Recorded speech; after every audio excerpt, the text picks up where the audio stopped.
Bandits strike again. Explosives planted on Zamfara Road claim lives.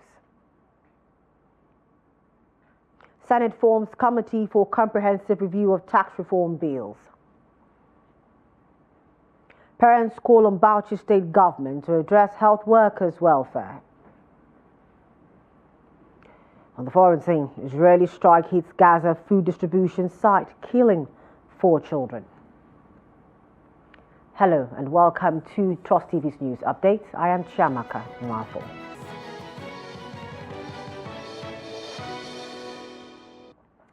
Good evening, thank you for joining us. 12 people are found dead in Yartaisha village of Maru local government area of Zamfara state after an explosive device suspected to be bomb exploded in the area.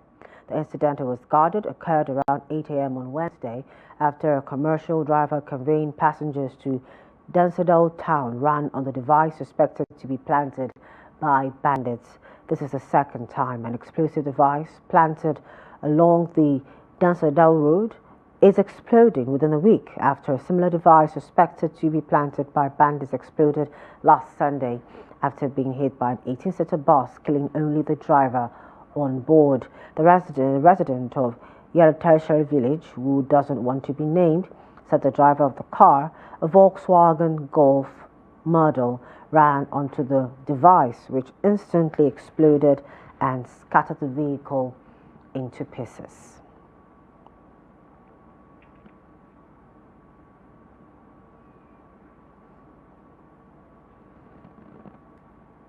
Now joining us via a phone call is the Trust Regional Editor, Yushal Adamo, who's going to give us an update on the incident. Good evening, Yushal. Thank you for joining us on the news update.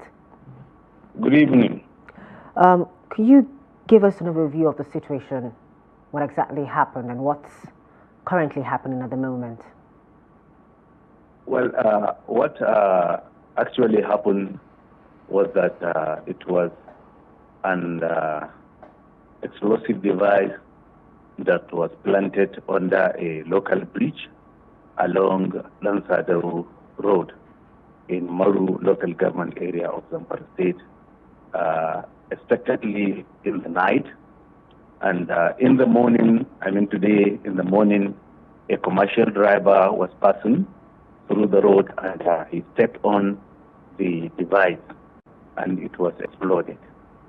According to unofficial report, the vehicle was carrying 12 people, but the police commissioner confirmed that only 1 person died and 3 others critically injured. And he further went ahead to say that according to their preliminary investigation, it was the remnants of Lakurawa terrorists who were pressed by the Nigerian operatives to leave the country that were on their way to Brunungwari forest that they planted the bomb at that place. And he said presently the operatives under the Operation Pansar Ariwa are trailing the terrorists through the forest to see that such incidents did not happen again. And if you could recall, like 3 days ago, similar incidents happened around that axis of Lansadaw, where they planted the same or similar devices along the same road, killing a driver. So this is the situation on the part of the security.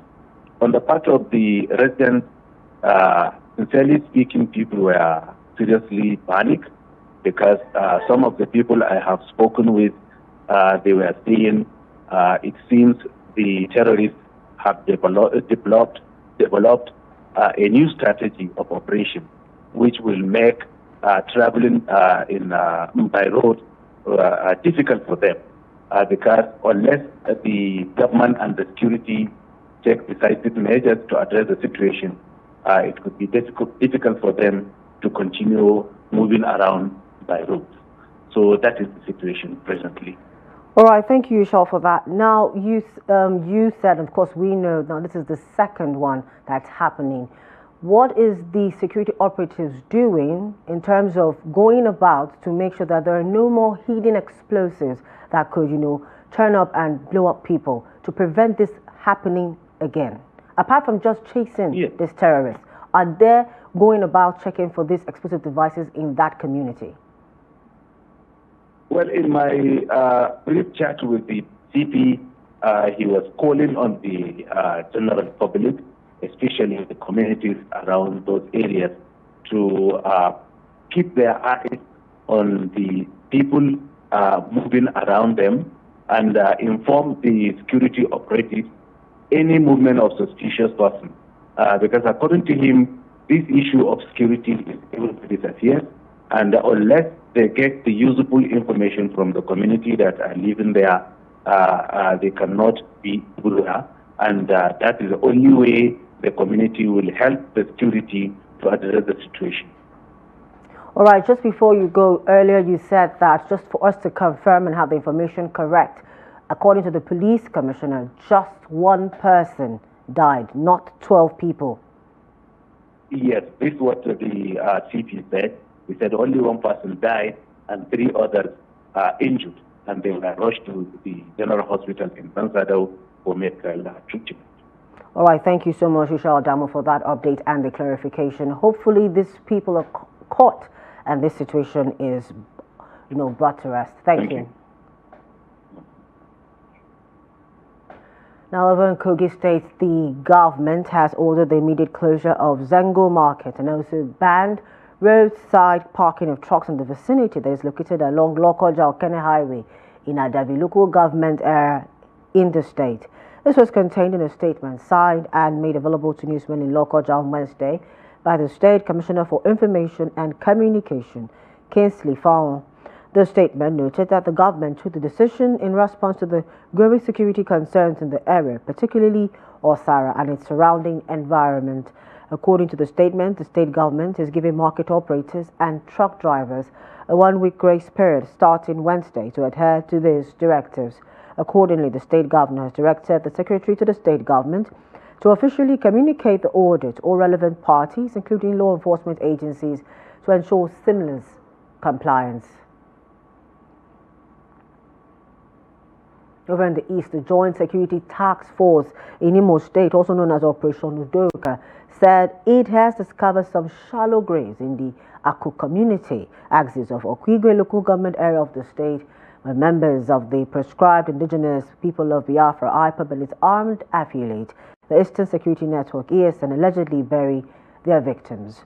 The shallow graves were discovered during the clearance operation at Aku community, which has been under siege by suspected IPOB leader Ifeanyi Okenrieta alias Gentle for a long period of time. Also, the Joint Security Task Force during the raid said they recovered several stolen vehicles, arms, ammunition, and explosive devices. However, during an assessment tour of the area by the commander of the 34 Artillery Brigade, Obinze, Brigadier General Usman Lawal, who was accompanied by the State Commissioner of Police, Aboki Danjuma, and the Special Advisor to the Imo State Government Security, Joseph Obonna, said the clearance operation at Aku community is part of the determination of all security operatives in the state in collaboration with the state government to bring to an end the era of terror and insecurity in the state, occasioned by the activities of the proscribed indigenous people of Biafra and its armed affiliate, Eastern Security Network. He further disclosed that about 20 persons have been arrested and in police detention, while also reiterating the need for members of the community to collaborate with security operatives to sustain peace and stability in the area. As part of efforts to boost public safety during the upcoming festive season, the Nigerian Police Force's Public Relations Officer, ASP Olumuyiwa Adejobi, has released a video aimed at raising security awareness. In the video, ASP Adejobi emphasized the need for citizens to cooperate with law enforcement agencies, urging everyone to stay vigilant and prioritize safety.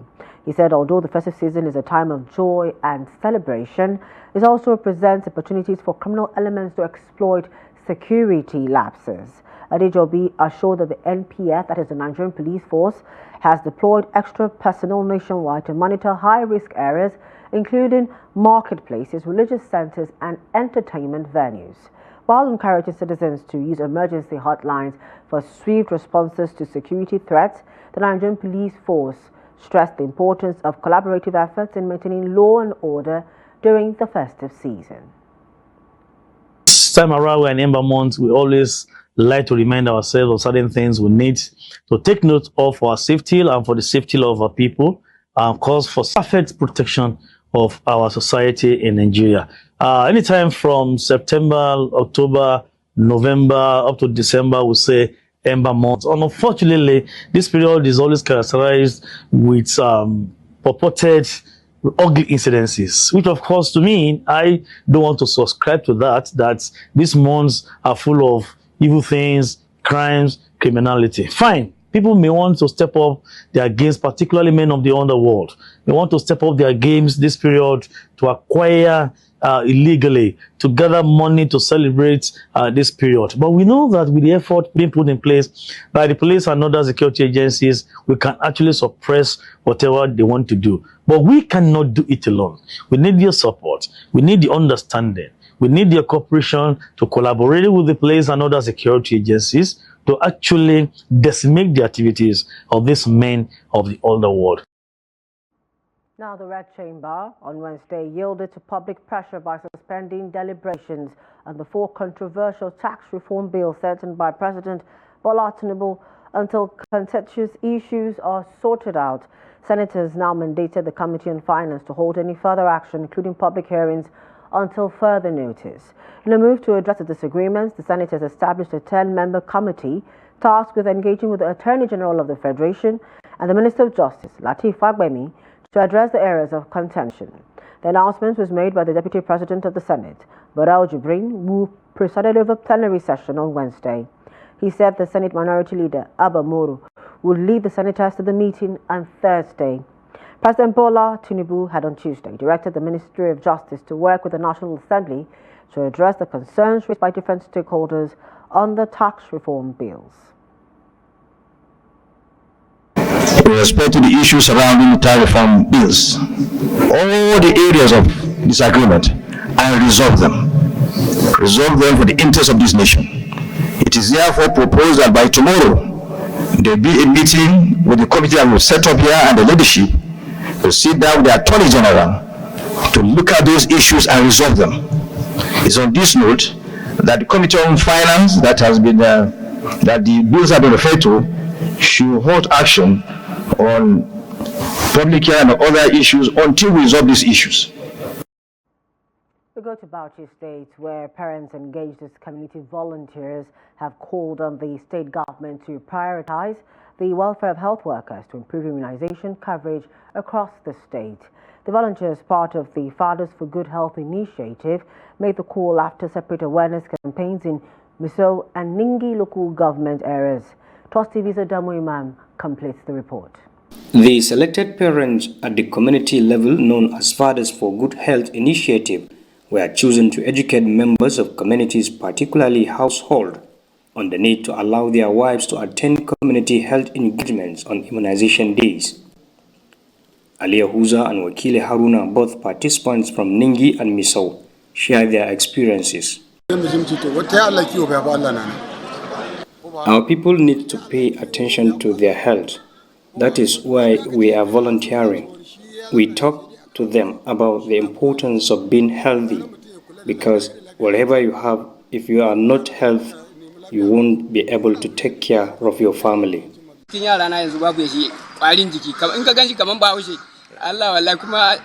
This is a welcome development. We have encountered situations where community members request to know the immediate benefit of these initiatives. However, we explain that health is paramount. A sick child can bring immense suffering to a family. Volunteering in these communities is a way to contribute to the brighter future of our children. The State Primary Healthcare Board Agency, while appreciating the United Nations Children Fund UNICEF for their effort, said the agency is working closely with other health partners to take immunization coverage to the doorsteps of all. Over times, our mothers are the one bringing children to facility. And then when they deliver, they go back again home. And they come back from follow up. Now we realize that some of them are being avoided and prevented from coming to our facility. Even after antenatal care, they don't allow them to even deliver in the facility, talking of immunization. They prevent them, it's the father that prevent them from coming for immunization. Because of one reason or the other, without any strong reason. So we say, okay, if they say that a woman problem is a woman's problem, we need a woman to solve. Now, since this is a problem of father, then we need the fathers to talk to themselves, not going into the household. They will talk to the fathers outside and convince the father that look, there's need for immunize all the children that are not vaccinated without any reason. All the fathers that were contacted, no one has said no up to now. The volunteers emphasize the importance of community engagement, working closely with village heads and other stakeholders to achieve universal health coverage at the primary healthcare level. Adam Imam, Trust TV News, Bauchi. Now, members of the Independent National Identification Agency Union in Nigeria's Southwest region have protested an alleged non-payment of their 2 years commission and unlawful invalidation of their operational ligramences by the leadership of the National Identity Management Commission. The group, led by Taiwo Odebomi, who spoke on behalf of over 120 affected agents, called for the swift intervention of President Bola Tinubu-led federal government on the issue. Speaking with newsmen in Ibadan, the Oyo State capital, Odebomi said the hardship that had been subjected as a result of the non-payment of the commission and the validation of the operational licenses have made life most uncomfortable and unbearable for its members. They gave us a proposal, but they said NIMC required a special equipment for that purpose. And most of us that are businessmen don't have such equipment. And when we were told the cost of the procurement of the equipment, which was over 4 million naira, we said there was no way we could get it. Our employer now decided that and discussed with NIMC that they can approach NASA Microfinance Bank and work out a program whereby it will benefit us, and from our enrollment we will be repaying the loan. We received training from NIMC for about a month before we were finally engaged. Now to more stories. As the current economic challenges persist, auto dealers in Lagos State have been telling Trust TV some of the challenges facing their business amid rising inflation. According to them, the situation has led to a drastic reduction in patronage due to the continued erosion of the purchasing power of Nigerians. Victoria Tokolo has more, and this report is presented from our studio. As Nigeria grapples with soaring inflation, a weakening naira, and rising import costs, the car dealership industry is facing its toughest challenges in years. With vehicle prices escalating at alarming rates, Nigeria's purchasing power has taken a hit, forcing many auto dealers to rethink their strategies. In Lagos State, Trust Television spoke to some auto dealers who gave insights on how the fluctuating foreign exchange rate, especially the rise of the dollar, are reshaping the auto industry. At this time, a number of people can no longer afford to buy fairly used car, talk less of new one. Take for example, Toyota Corolla 2004 model used for Uber or Taxify, that 2004 model. Sometimes last year was still going for like 1.4, 1.5, 1.6 as the case may be. But now the same vehicle is going for 8.5 million, 9 million, 10 million in some places. So it depends on the neatness and all that. So a whole lot contributes to this. Presently, Nigeria is a unique country itself. When we talk about buying of vehicles, what people do now is fix their old cars, try as much as possible to put them back on the road, because the cost of buying new cars are very high. So patronage has been slow. It has not been easy, and it's not only on automobile. I believe in most other businesses because of the prices of the dollar exchange rates.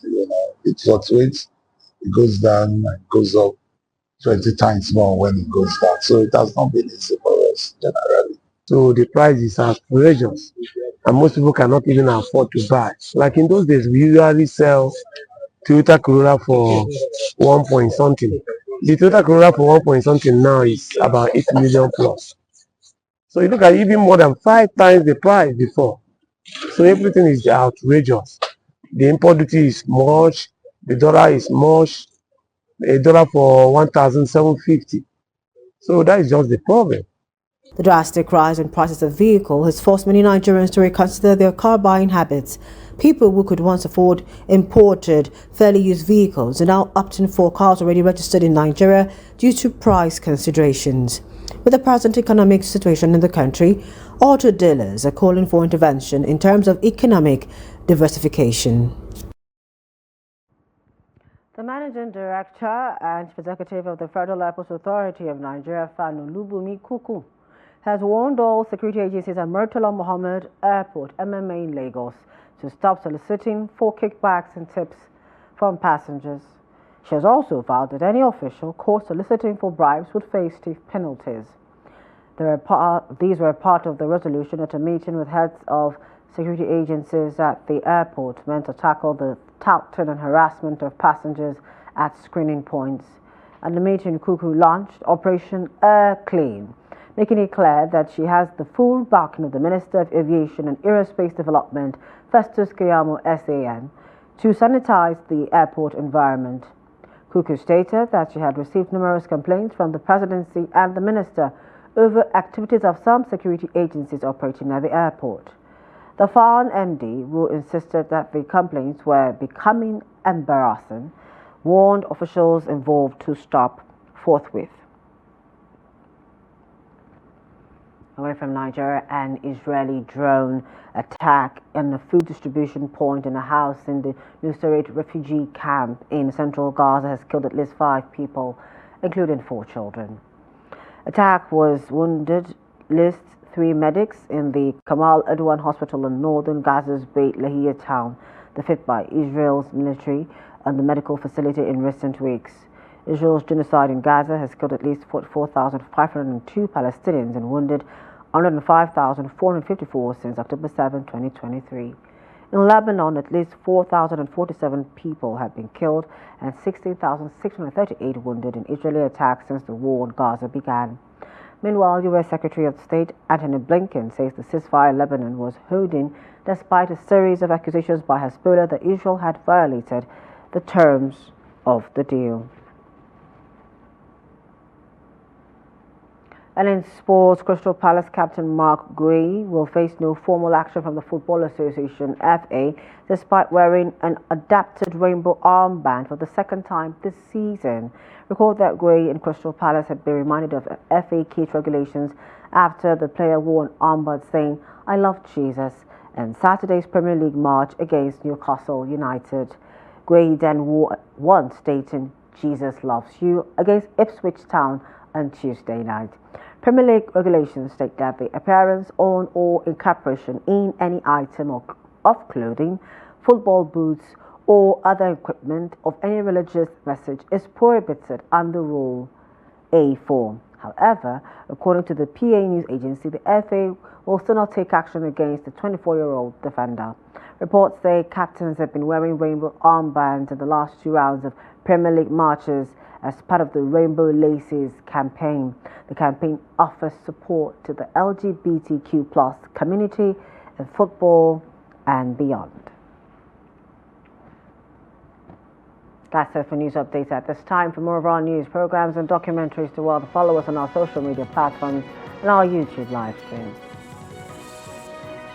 I'm Chiamaka Mwafo. Thank you for joining us at this time.